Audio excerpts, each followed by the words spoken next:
Joining me now for more on the response to the war on Israel is former U.S. Ambassador to Israel, David Friedman. Mr. Ambassador, thank you for joining us this afternoon. I want to start out by getting your take on a conversation that's ongoing in the region right now. Secretary of State Antony Blinken was just in Egypt. The Egyptian President al-Sisi said that he's concerned about the reaction from Israel, and it turns into a collective punishment of 2.3 million Palestinians. The Secretary of State responded that we're determined to stand with innocent civilians who suffer primarily as a consequence of what Hamas has done on all sides. What's your take on that?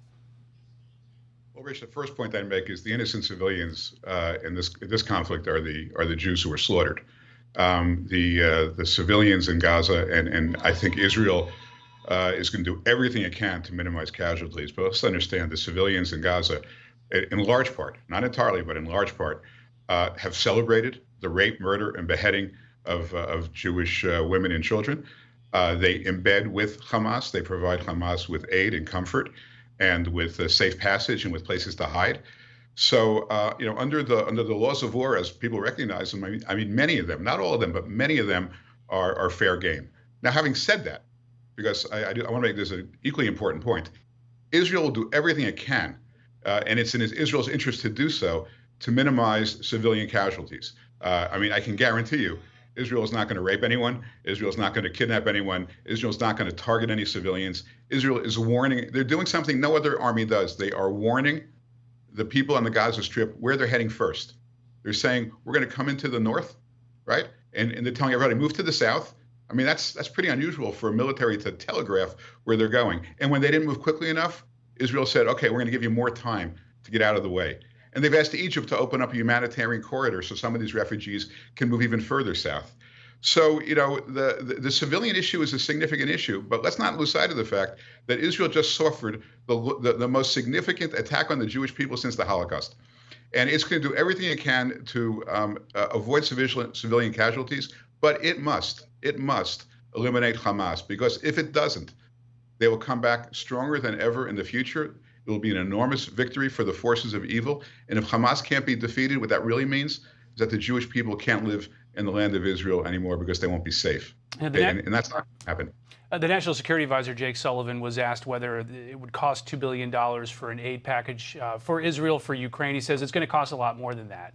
How much does it handicap this fight that Congress doesn't have a speaker? How much more can the U.S. do without getting that aid package through? And what does Israel need now as this enters the next phase?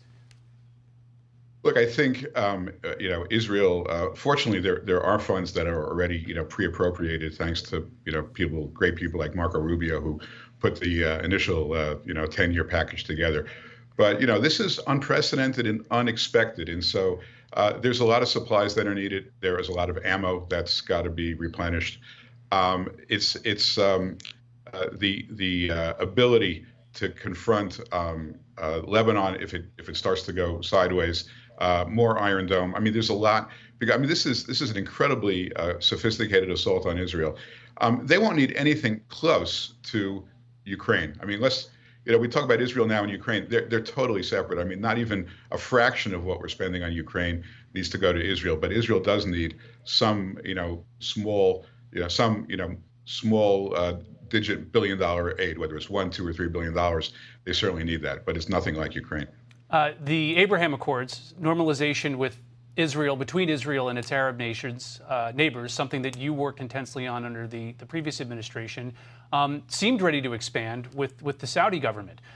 Do you think that is now finished? And do you think that part of the motivation for this attack was Hamas and Iran seeing the region begin to normalize with Israel and, in their perception, leaving the Palestinians and a potential for a two-state solution behind? Yeah, I mean, there's no question that Iran's fingerprints are all over this, and I think the idea that Israel would normalize with Saudi Arabia is anathema to the interests of the Iranians. Iran did a good job here of putting those talks on the back burner, but ultimately the fundamental incentives remain, which is that whether it's Israel, Saudi Arabia, UAE, Bahrain, Morocco, they all have the same basic enemy, which is radical Islamic extremism, and so including Hamas. So I think that it'll take time to put this back together again. But I do believe that those talks will resume, and ultimately, I hope soon we'll have more progress in this area. Ambassador David Friedman, the former U.S. ambassador to Israel, thank you so much for joining us this afternoon. Thank you, Rich. Thanks for having me. Hey, everyone. I'm Emily Campagno. Catch me and my co-hosts Harris Faulkner and Kaylee McEnany on Outnumbered every weekday at 12 p.m. Eastern, or set your DVR. Also, don't forget to subscribe to the Fox News YouTube page for daily highlights.